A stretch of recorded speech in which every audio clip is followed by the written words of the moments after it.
We have a lot to cover here today, including a potential significant trade between Montreal and Vancouver. Would this deal work between both clubs, and are they likely going to get this done? We also have other trade rumors involving Montreal, Ottawa, and Buffalo. Plus, we have the latest updates as well from the World Junior Championships, news from the NHL waiver wire, and the Seattle Kraken are facing a lawsuit, which we'll discuss as well. All that coming up next.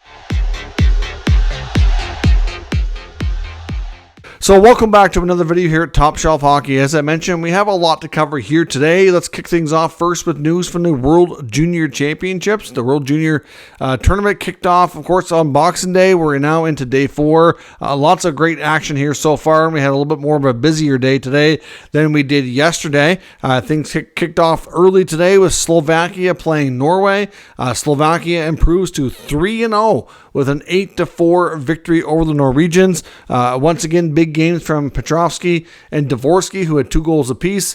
Samuel Honzik continued to score for the Slovaks, and Philip Mesar, the Canadiens prospect, ended up with 3 assists. So certainly another solid effort from the Slovaks. Like I said, we're now 3-0. They're going to have a shot at first place in their group. They will do battle with the United States on New Year's Eve, and the winner of that game will actually be the first place finisher. The loser will end up in second place. Either way, a great round robin for Slovakia. Certainly a team that looks like they're destined to probably make it to at least the semifinals, which is kind of big for them. For the Norwegians, was a big game for 2024 draft prospect Brandsig Nygaard, who had 2 goals and 1 assist. We also saw the Finns get back in the win column with a 4-0 shutout victory over Latvia. Of course, Finland had previously lost to Canada and Germany, so not a great start to the tournament for the Finns, but they bounced back today. Of course, Latvia will be likely one of the teams facing relegation. They're likely going to be in the bottom of Group A.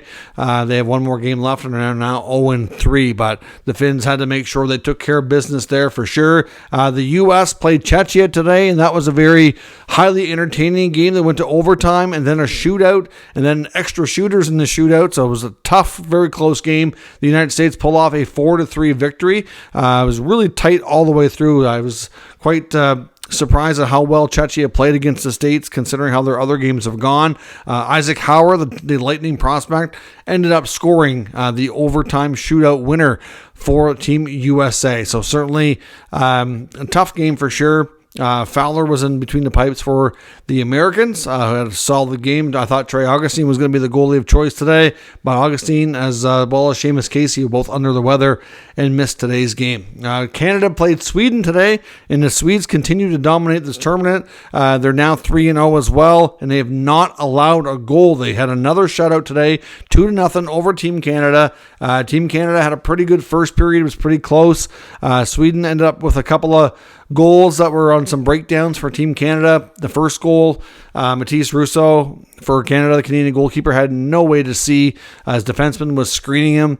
The second one was just off a rebound play that he just couldn't get to. There's really no fault of his own. He was terrific. The Swedish goalie Havlid was also phenomenal as well, but he didn't have to be above and beyond. Like, the Swedish goaltender was maybe not phenomenal, was maybe not the right word. Like, he was good, but he didn't have to be awesome. The Canadian team, to me, missed the net a lot. They didn't really generate as much as they're capable of. I just felt their forward lines had very little chemistry going today.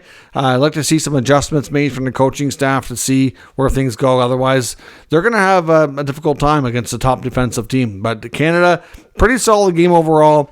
Just could not break through between the Swedish defense and the goaltending. Like I said, 3 games in a row now with the Swedes not allowing a goal. I said in my tournament preview, I thought Team Canada would maybe be battling for gold, but they might be battling for bronze. Like, I'm not sure where they're going to end up here. I do think the Swedes and the Americans have an edge on them this year with their depth. So we'll see how things continue to play out. Of course, more games here in the round robin over the next couple of days before we get to the playoff round. Some NHL news. We got news from the NHL waiver wire. We had 2 players on waivers yesterday, including Michael Hutchison, goaltender in Detroit, as well as Tyson Jost in Buffalo. Both players cleared. Neither was picked up, so they've both been reassigned to their AHL affiliate teams. And today, the Boston Bruins placed defenseman Ian Mitchell on waivers, and he'll be reassigned tomorrow if he indeed clears waivers as well. Signing in Los Angeles, the Kings have signed one of their prospects, defenseman from the 2022 NHL draft, picked in the 4th round. Angus Booth gets his 3-year entry-level contract from Los Angeles. Zach Werenski, we knew looked like a pretty serious injury the other night. The Jackets have updated his status. They're calling it week to week on an ankle injury, but it looks fairly serious. I think it's going to be for sure multiple weeks. It's not going to be super short term, but I guess if they're not sure it's going to be more than a month or whatever, then they usually give it this type of status. So not super surprising, but he's definitely going to be out a while for sure, which is bad news for a Jackets team that's already missing some players and struggling this year as it is. As I mentioned, the Seattle Kraken are facing a lawsuit. Now, this lawsuit has to do with their Winter Classic design on their jerseys. And the lawsuit's not going to have, obviously, any bearing on the upcoming game because it's only a matter of days away now. We're very close to the Winter Classic taking place. But the lawsuit basically alleges here, because obviously the Seattle Kraken Winter Classic jerseys are a bit of a throwback to the Seattle Metropolitans. Obviously, they have some of that old heritage kind of built into this design. And the lawsuit basically alleges that they've violated some trademarks. So essentially,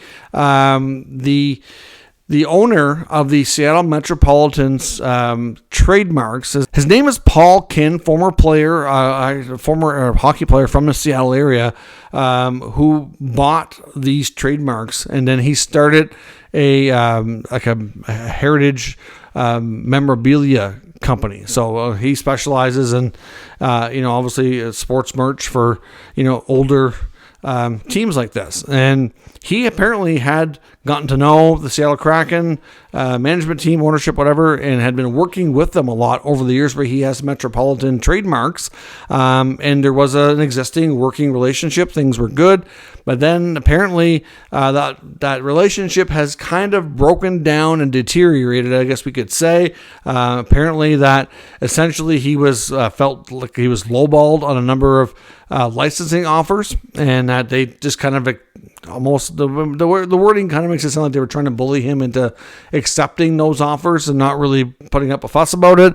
And apparently with this trademark for the Winter Classic design, they never did get the licensing in place, and they told them originally that they were going to go in a different direction and not use the any connection to the Metropolitans for the design, but they did, and they didn't have that. So he is suing them. So I don't know what will come from this. Obviously, it sounds like he has a case based on what I've heard from his side of things. The Kraken themselves publicly were asked for comments. All they've really said was that their lawyers are working on things and that they're going to defend themselves, but they haven't really said much more than that, which is not surprising considering it's a legal matter. So we'll see where that goes. I mean, obviously, I don't think there's really any major repercussions when it comes to, the actual team, but could they face a big fine or, a court order of some sort? Yes, that's possible, but just not a good look for the franchise when it comes to that and how they treat people. I mean, I've never heard of any other,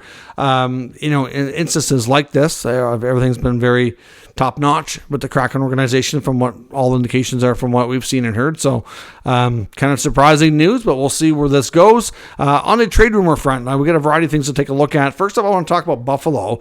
They're one of the teams that have the three-headed goaltender mix right now, but one goalie who's not getting much action at all and is very apparently reportedly frustrated and unhappy is Eric Comrie, and understandably so. I mean, Comrie is a pending unrestricted free agent, so it's hard to get a contract when your body of work is not very substantial and when you're not getting a whole lot of playing time to kind of prove yourself. Obviously, things have kind of been up and down with the Sabres this year when it comes to their results and the goaltending. We've seen different things. Levi was given every opportunity to run with it in the beginning of the season. Then he was sent down for a bit, and they've had some injuries mixed in there. You had Luukkonen and Comrie. And, I don't blame Comrie. I'm sure the guys in Montreal and other teams that are doing this, it's not easy. It's hard to get in a rhythm. It's hard to really get consistent playing time, and it is not ideal. I understand from a business perspective why they're protecting their assets, but it's also understandable when those assets get frustrated and they want to play. Or if they're not going to play, give me an opportunity to go somewhere else where I can play. So I don't know. I mean, obviously the Sabres right now are well out of a playoff spot. I don't know what's going to happen and what changes we're going to see, if any. I do expect if things continue, they'll likely be sellers at the deadline. But given the fact that this team doesn't have a ton of players that they'd want to move, I mean, I don't know how they're going to handle their business going forward. I mean, could they do a trade or something to kind of shake things up? It's certainly very reasonable to expect that that's a possibility. We don't know if Don Granato's in trouble, etc. But, I think they're going to have a hard time finding a taker for Eric Comrie because of the lack of playing time. Could that mean that instead of trading him, they end up putting him on waivers? That's possible.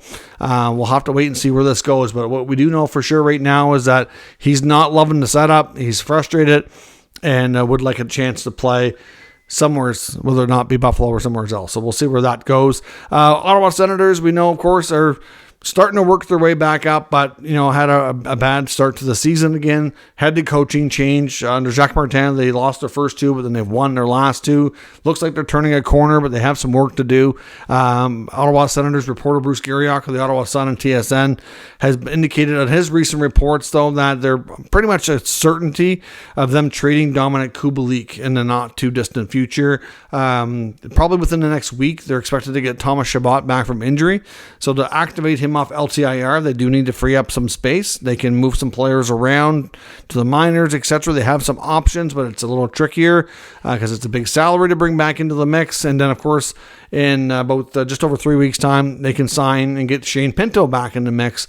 And obviously, they need room for him. So like we've been saying all season, when things were even different early on, somebody has to go. They have to free up some space one way or another, unless they run into another in the next week or 10 days, which I'm sure they don't want to. If they run into another serious injury where another player can be on LTIR for an extended time, then they're going to be forced to make a move, and they might have to do it well ahead of the deadline. Kubalik is not exactly lighting it up, but he's been hasn't been horrible, but he's not producing to the level that you'd like. I mean, he's got a 30-goal season under his belt. He's got 20-goal seasons this last year. He's only making $2.5 million, but is the team going to take that full cap hit on, or are they going to expect Ottawa to retain? Are they going to want a sweetener in there? It's difficult to say. So at the end of the day, they're probably going to be forced to making a trade. We've been waiting for it all year. Hasn't happened as of yet. It could be coming, could be Kubalik, and we'll have to wait and see where things go from there. Trade rumors are really heating up around goalie Jake Allen of Montreal. All kinds of talk. That's where every time you turn on any sports channel talking about this, or podcasts, or really even articles are popping up on the daily now about where's Jake Allen heading. I even seen some recently talking about Toronto and Ottawa being in the mix, which to me, I don't see being the case. I don't see Ottawa being in the mix at all. They already have two goalies that are, in the same kind of boat. I don't know that Jake's really an upgrade on them right now. And then in Toronto, I guess they do have some concerns with Samsonov being inconsistent and Wall being injured. But I don't know. I think Jake's salary might be a bit much for them to handle. Could I see them maybe getting a goaltender? Yeah, I just don't think that he's the guy. But as far as Carolina goes, as far as New Jersey goes, to me, they make the most sense. Those two teams in the Metropolitan, even Buffalo to some extent, if they were going to make other moves, depending on who's healthy. But I know, like I said, Comrie is going to likely want to move. And do they really want to bring another guy in? Like, they have to end up moving out more than one goalie, which is, I guess depending on health, maybe not necessarily the exact way to do it, but it just gets complicated. But I have seen the Sabres mentioned as well. I don't see that being as likely. I'm not sure about a Western Conference team. I think New Jersey and Carolina make the most sense for Jake, but he's probably the most commonly talked about player in the trade rumor mill now amongst the major networks and all the major insiders. So we'll see where things go here in the not too distant future. I suspect something's going to come to a head in Montreal here soon. And I also came across an article suggesting that the Canucks and the Habs are also having conversations about a potential deal that would involve Andrei Kuzmenko going to Montreal in return for Sean Monahan and defenseman Jonathan Kovacevic. Now, clearly, Kuzmenko has had his ups and downs with Vancouver. He's been healthy scratched a few times. He just appears to be a guy that's not playing the way Rick Tocchet wants him to play. I don't know if they can really resolve that. I know they're all saying the right things right now. He's a happy Canuck, doesn't necessarily want to move. and all that. I know his agent has a lot of players on that team, so I'm sure the Canucks are trying not to ruffle the feathers there too much, but at the same time, they got to do what's best for their club. And, it just seems like him and Taka just don't see eye to eye. At least that's how it looks from my perspective. So could I see a Kuzmenko trade at some point? It wouldn't be shocking. I mean, he was a healthy scratch a few games. He came in, he scored a couple goals, but then it just looked like it's not holding consistent. We'll see how the next few games go. Obviously, the Canucks are near the top of the league, so for them to add at the deadline wouldn't be shocking. Kuzmenko could be a top 6 forward for Montreal. If he can find that game and play the same sort of style, maybe Marty St. Louis can help him refine that 40-goal scoring touch. We've seen what he did with Cole Caulfield after the coaching change. Could he do a similar type thing? Because Montreal, in my opinion, could clearly use another top 6 forward. So maybe Kuzmenko could be that guy. Monahan may not be a long-term fixture in Montreal anyway, but he could be a shorter-term solution in Vancouver. He's already played in the West after playing in Calgary for a long time. So, he's kind of used to that Western Conference grind in the schedule and everything that comes from playing out there. Kovacevic is a decent defenseman, and really the way guys like Harris and Struble have played as of late, they got Jack-Eye spending some time in the minors right now. I'm sure he still factors into their future. So I'm sure guys like Kovacevic, David Savard, very likely to get moved if there's an opportunity there, given where the team is at with their blue line depth. So we'll see where that goes, but let me know your thoughts on a potential Vancouver-Montreal deal. The article I read was suggesting that these two teams are kind of having some preliminary talks and there could be a fit for both sides, but again, no guarantees this comes to be. Just something for discussion for right now. So let me know your thoughts on all of today's news and rumors down in the comments, and we'll talk about it further. If you're new to the channel, of course, make sure you subscribe and stick around. We'll keep you up to date with the latest news, rumors, and analysis of all 32 NHL teams. Thanks for watching, and I'll catch you next time.